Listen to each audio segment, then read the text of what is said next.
بعد از مرگ کیومرث، هوشنگ به جای او بر تخت پادشاهی نشست. سلام، به کانال من خوش اومدین. این پادشاه باهوش و خوشقلب 40 سال حکمرانی کرد و در این مدت تنها در راستای آبادی جهان کوشید و عدل رو در همه جا برقرار کرد. در زمان پادشاهی او آتش کشف شد و آهنگری رونق پیدا کرد.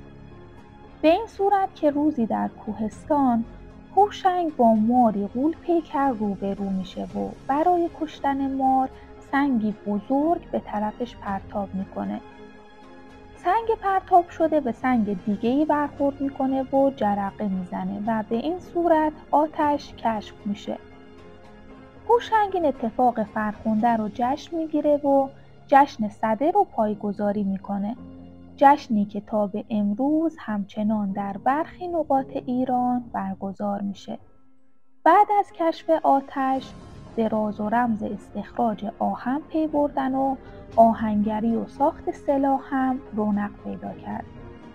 هوشنگ به مردم دوخت لباسهایی از پوست و خز، سنجاب و روباه و قاقم را آموخت. حیوانات اهلی و وحشی را جدا کرد و از هر حیوان بهره برد. به فرمان هوشنگ آبراهایی از دریاچه‌ها و رودخانه‌ها به سمت زمین‌های کشاورزی کشیده شد و کشاورزی هم رونق پیدا کرد.